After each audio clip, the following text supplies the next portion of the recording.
Welcome to another CEO Wisdom Pod. We have David Martínez de Lecea with us today. He's CEO at Xerio. So we're going to talk about wealth insight and growing your own wealth today. David's got an extensive background, not his first startup, has worked in the UAE and Spain and Brazil as well. So it's going to be fun. Started his career as a consultant in Deloitte and Accenture.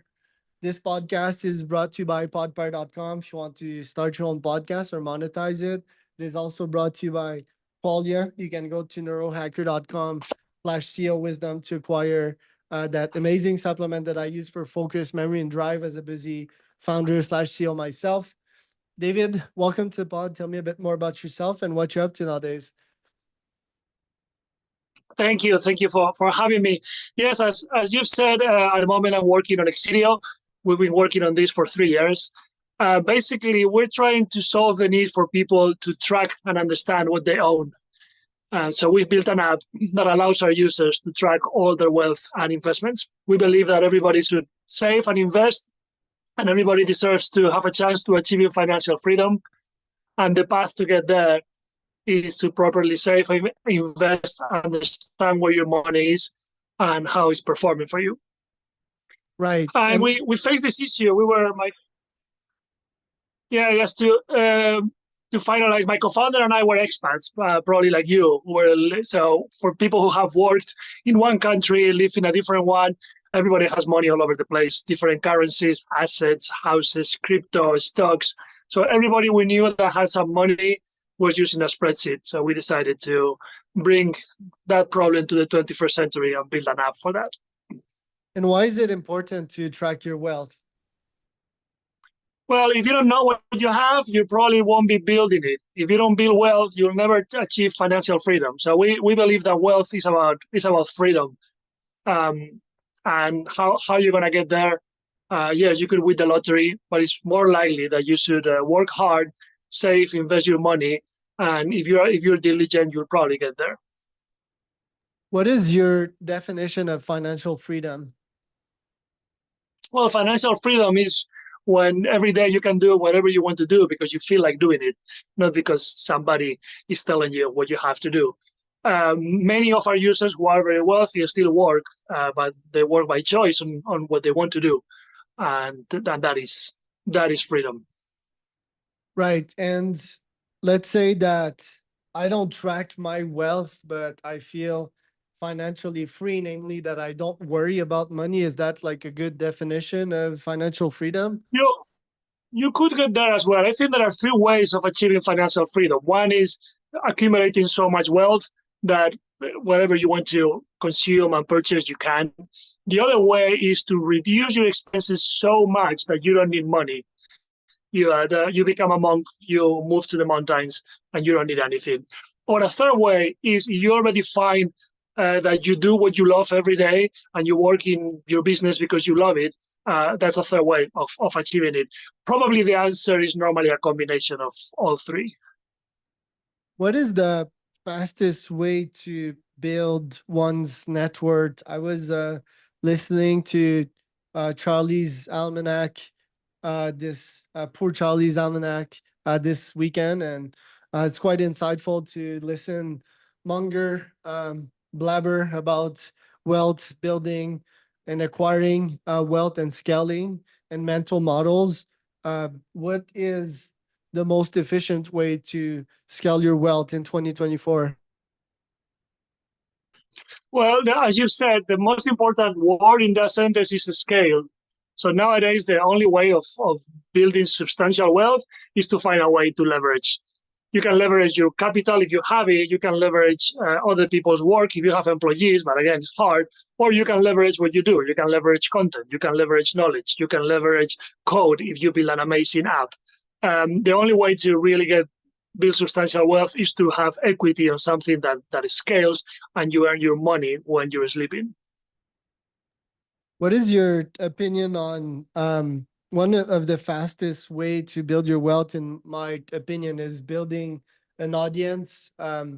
Like most influencers do, it's B2C, like me, I'm more into B2B, podcasting, interviewing other CEOs and founders, do you think one of the most efficient way to build your wealth nowadays, not necessarily investing in real estate, but leveraging modern technologies and all the social media technologies put to our disposition to build an audience and um, add value to them, and eventually they shall pay you for something? What do you think about that pathway? Yes, because if you want to achieve that leverage, you need something to put that lever on. You either have the capital, but you don't have the capital, where you start. You either have employees, but you don't have employees, where do you start? In the way you do it by developing content is permissionless, or the same way if you develop an amazing software product is permissionless. You can start, you don't need to ask for permission, you start building it on your own. And that is the beauty of these new ways of building a scale, thanks to the internet and social media and all these technologies. Suddenly, if you build amazing content, you can reach hundreds of thousands of people and achieve that scale without asking for permission. What do you think of, yeah, once you have all your assets in one place, I think the credit score is pretty much bullshit. What do you think of using apps like yours that provide more data to people that can loan out money? And yeah, actually having banks or other entities loan you money in unconventional way. Let's say that I have an audience of 2,000 CEOs. The bank doesn't know that, right? But what if they would partner with an app like you, and then they would have these pieces of data to loan out more money? Is that the future of finance and loaning?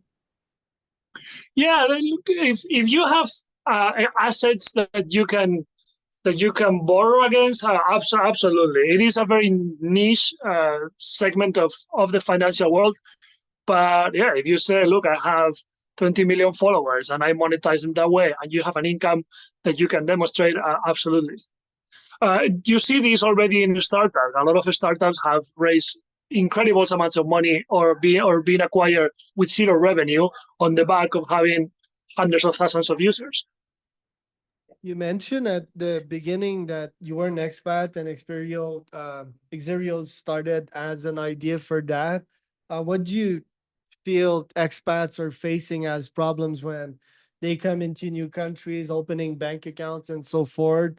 And how are you solving this? Yeah, most of the financial sector is domestic only. They only work in the country where they are. There are efficiency reasons, but there are tons of regulatory reasons. You can't have a bank in two countries unless you have two banking licenses. So expats, when they move to a new country, they face the situation where they have no credit history. If it's a country that has a credit bureau, it has no background. It's really hard to start. Nobody's going to give you a loan. Nobody's going to give you a credit card unless you can demonstrate some wealth and you find a specialized provider.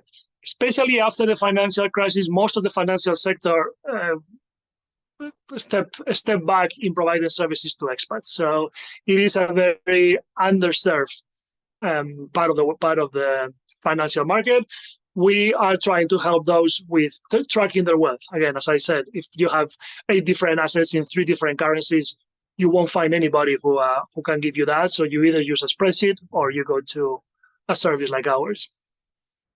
Tell me about your competition and what features does Xerio put forward that they aren't? Yeah, we find that there were like a dozen startups trying to solve this problem. We all started around 2020.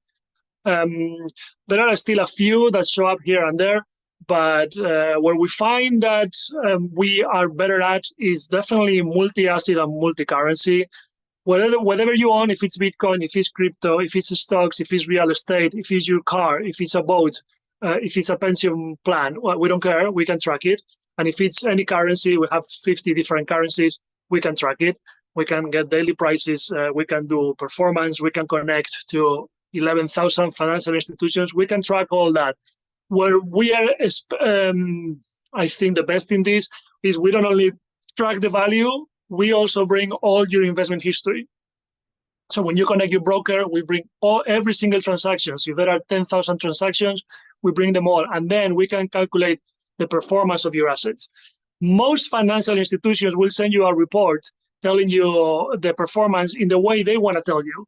What we do is all the assets have a comparable performance metric so that you can really understand, is this investment in real estate doing better than my stock portfolio and my Bitcoin or not, and have it and have proper performance metrics that are comparable. Should people also invest in stuff that they like? For example, a bunch of people invest in crypto, not only because they believe it's a growing asset, but because they believe in the libertarian aspects of it. Some people invest in arts because they're fan of these artworks, and yet it's a source of pride when they have guests at their house. They're like, look at this painting, or collection cars, for example. Should that be part of one's investment strategy to get that good feeling out of their investments?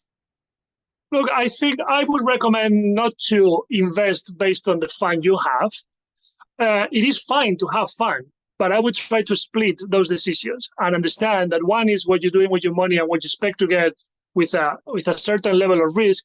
The other thing is the emotional value. If you like your collection of coins, by all means enjoy it, but realize that the investment profile of that collection could be different.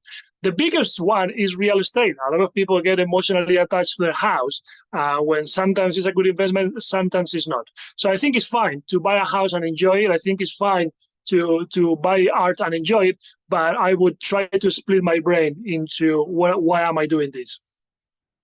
Yeah, real estate's a prominent example. It's like owning multiple houses and being able to move in those houses whenever you want. But then there's, oh, should I Airbnb them, for example, or rent them long term? And yeah, it kind of removes the exclusivity of the house. You don't want other people living in your house, sort of. So yeah, interesting dilemma here. What's your take on crypto? You've recently heard Trump promote crypto, and the fact that they're going to buy a bunch of crypto, a bunch of Bitcoins, 1 million of them, which is worth around 56 billion last time that I checked, or something around these lines. Are you bullish about crypto and Bitcoin rising in prices? Do you think it's a good investment? Yeah, I think I definitely bullish about Bitcoin, not only as an investment, but as a new store of value for millions and billions of people who live in countries where they don't have an opportunity to store that value. I think Bitcoin has a great role to play in helping people that are working hard and earning their money have somewhere to put it. Then it has a lot of other great features of being divisible, of being easily transferable. So I think Bitcoin is a great solution that the world needs. I think there is a chance that it will become one of the best reserves assets in the world, and definitely bullish on Bitcoin. On the rest of the crypto market, there's a bit of everything. Of course, there are scams, but there are also great use cases where everybody can participate in a decentralized application. And I think it is a great innovation of which we still haven't seen a lot coming from, apart from the money application. But yeah, I think there should be very interesting applications coming in the future. What about the UAE? Seems you're spending your time there. Is it mostly for tax reasons? You've probably done a bunch of countries yourself. Why UAE? Are you bullish on UAE? Yeah, UAE is a great country. I love how international it is, and 90% of the populations are immigrants or expats. I've never seen a place so cosmopolitan. It is very, very future and forward looking. It's always looking at what's the next thing. It's very welcoming to everyone. It's getting better at doing business.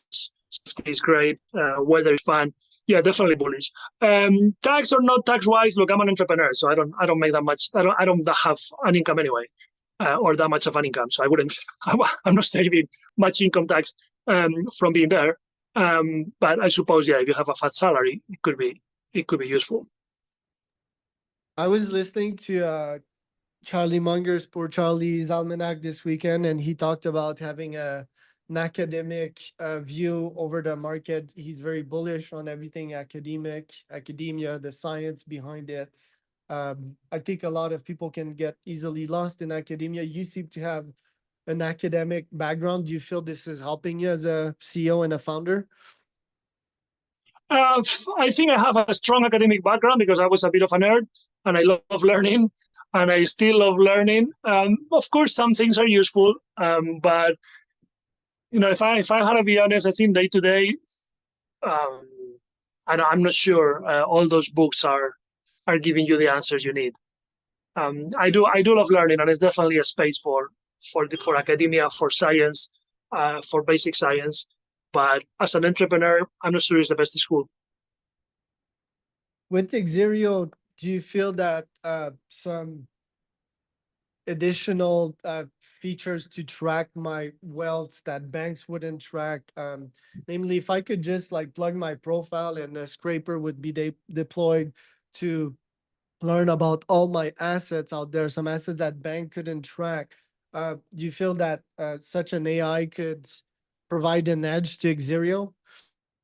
Yeah, at the moment, we can already connect to 11,000 financial institutions. They can be custodians, they can be banks, they can be crypto exchanges. Other non-financial assets, you will need to enter them manually. If you have a house in Mexico, you'll probably need to enter it manually, or your car.